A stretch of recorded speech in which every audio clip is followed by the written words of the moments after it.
Hello everybody, this is Matthew Armstrong here on day 64 of our 90-day life transformation program challenge from mediocrity to mastery. And we're still continuing on with the book, The Values Factor, with my Dr. John DeMartini, and you can go to drdemartini.com to get your book there. And we're on the very last chapter. Another 2 days of reading. We're very last chapter is achieving your immortal vision, and there's some very powerful words to follow in a moment when I read that out. Achieving your immortal vision. You know, how do you do that? How do you go about achieving it, right? How do you go about achieving your immortal vision, whatever that is for you? How do you go about achieving anything? You know, if you have a goal, whether it's a small or big goal or whatever. You know, what I've found in my experience is that writing things down, it has an incredibly powerful effect. It's like it's a spell, you know, when they talk about making it, it's magic. There's magic in writing things down. And this has dawned on me on a deeper and deeper level to now where I see the value in it so deeply, much more deeper than I ever had before. Before it was more intellectual. Now I know the power of writing things down, and there is some sort of magic in it, like casting a spell, writing a spell, and that's what the exercise that we're doing in this book. It's like writing spells, right? But it's writing spells to wake us up. Yeah, the spells are there to wake us up. That's what the spells we do. The exercises in this book are actually spells. They're magic spells. They're magic spells to wake us up. They really are. I've just had these realizations about this. It's powerful, powerful stuff, you know. And many great leaders and teachers of personal development and success and achievement have said this throughout the ages about the importance of writing things down. I remember maybe one of the first people I heard it from was Tony Robbins, when he said, you know, a life worth living is a life worth recording, right? You know, and he's got a stack of journals a mile high. From every single day he records things and writes new goals. And John DeMartini as well, he has his mission, State of the Mission book, which is 1,400 pages long, and he adds to that every single day, clarifying his vision, having his gratitude log and all that. And that's powerful stuff, you know. So if you do have a thing every day where you go through your gratitude, write it down. You know, there's another guy, business leader Keith Cunningham. I went to one of his seminars, and he said, because he had amassed a fortune of around 200 million or something, and he lost it all in a property crash, and he was completely desolate, like bankrupt, not hardly two pennies rubbed together for about 4 years. And he said the biggest thing that changed, and then he made a lot of it back, or most back, or maybe more back, I don't know, and became super successful again. And he said the biggest change for him was he sat down and he wrote down 200 things that he was grateful for. He didn't stop writing until he had 200 things that he was grateful for, and that shifted his reality just doing that, right? So he was casting a spell on himself, a spell of gratitude, you know. And when you write something down, you know, things actually do happen on a physiological level, biochemical level. There's an ingraining of the nervous system when we write things down. It's ingraining in the nervous system, right? It's having an effect in our brain more so than just thinking about it, right? When we actually take the action. So yeah, incredibly powerful. I don't want to give you more examples. When I was 13, I remember I wrote down my first goals. My first goals when I was 13, and my first goals I wrote down ever when I was 13 were martial arts goals, and I had never read a personal development book or anything like that, ever. You know, I think the only book I read intentionally at that age was some military book or something, Shoot to Kill or something like that. You know, and so I wrote down my martial arts goals at the age of 13. I remember writing them in the book and writing them really neat, and I was taking care of every single letter I was writing these goals. I was trying to make it look sort of like Chinese looking writing as I wrote, and I wrote down these martial arts goals. And I remember looking back when I was like 30 years old or something, and going, I achieved those goals. I achieved those goals I had that I set myself when I was 13. And when I was 13, I put a time limit on it. I said I want to achieve these by the time I was 18. It didn't happen by the time I was 18. It took me another 10 years until I was 28 to achieve some of the goals I wanted to achieve in life. Quite often we overestimate, what we can achieve in a short period of time, like a year or something, and then we underestimate what we can achieve in a long period of time, like 10 years or 20 years or something like that. So, I was thinking I was going to achieve something by the time I was 18, but of course, there's certain things that got in the way, and that didn't happen. But yeah, even though I didn't achieve them in time, I still kept going, and that's one of the most important things, is to keep going, because, as they say, God's delays are not God's denials. And so if you have a goal, if you have a vision, and you haven't achieved it yet, keep going. Always look to maybe adjust, maybe so you're not banging your head against a wall, proverbially. Adjust your course. Look for other ways you can do it. Maybe you need some help. Maybe you need to learn something new to achieve your goal. But look to keep going, and change your approach whenever necessary. And then you can start to develop and unfold and achieve your immortal vision for life. I was talking to a woman today, a woman I was coaching, and I was saying, okay, well, what's your vision for your life? And I was just asking her questions, and I could see why she was in this really stuck state, because she had no clarity whatsoever. She had no idea. And she says, well, I think I'd like to travel or something, And I said, okay, where to? I don't know, you tell me. You've traveled a lot. Why don't you tell me where to go? There was no specificity there. So, what we did is we went through and got really specific on where the places she wanted to go. When she got there, what would she go and see? Then look up on Google, you want to go to this museum, you want to go see here, and start putting those images into your head and start seeing yourself doing it, right? And that creates a compelling future, and then that started to create reasons why she wanted to achieve her goals in life. One of them was to get in shape, because she was so big that she couldn't actually fit in a plane seat to travel anywhere. So what's good motivation? What's good drive to actually for her to lose weight, to get healthy, to change her lifestyle and diet and exercise? Well, if she wants to travel to all these places, she needs to be able to actually walk up the steps onto a plane and sit in the chair, right?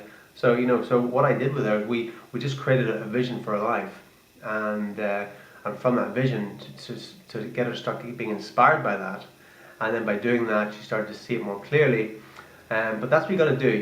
It sometimes amazes me how unclear folks are on their vision, just so unclear, and that there's no detail there whatsoever. So when someone says, "Oh, I'd like to travel," and I say, "Where?"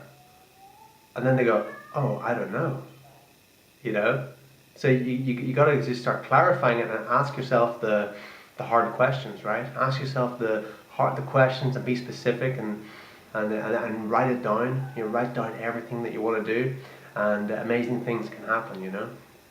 So we're going to continue our reading from page 379, chapter 11, Achieving Your Immortal Vision. So let's see what the Dr. Demartini has to say. The most powerful weapon on earth is the human soul on fire. Ferdinand Foch. Now you've explored the 7 key areas of life: spiritual, love and family, mental, career, financial, social and physical. Each of these 7 areas of life forever calls you to expand, grow and experience a different dimension of fulfillment.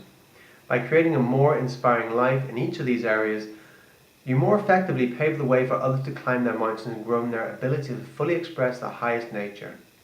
By giving yourself permission to live to the fullest function at the highest, you exemplify what is possible and give permission for others to do the same. The greater your life, the greater you will be your contribution to the whole of humanity. And so at the end of your life, you will ask yourself at least one important question. Did I do everything I could with everything I was given? You want to be able to say yes. Absolutely yes, I have. You're here to raise your standards for yourself and to stretch yourself beyond your previous limits. You're here to inspire others to do the same, so that humanity can break through any stagnant ways previous generations followed. and catapult forward to newer and ever more magnificent ways of being, doing, and having. You identify yourself by your highest values, so when you live according to your highest values, your true essence of spirit is able to fully express itself through your actions. When you are inspired doing what you love, your leadership qualities emerge and you magnetize others into your sphere of influence. When you can see how all events ultimately help you fulfill your highest values, you feel grateful, and your so-called greatest crisis then become your greatest blessings. Using the values factor to understand your highest values is the key to achieving your immortal vision. Earlier in this book, you learned how to identify your highest values by looking at the evidence demonstrated in your life. You saw that you recognize your highest values by the way you live, how you spend your time, money, and energy, where and how you feel inspired, where you show yourself to be organized, focused, and committed, which topics you choose to study and explore. You have also seen the value of challenge and difficulty, how it calls you to enrich your life and expand your vision.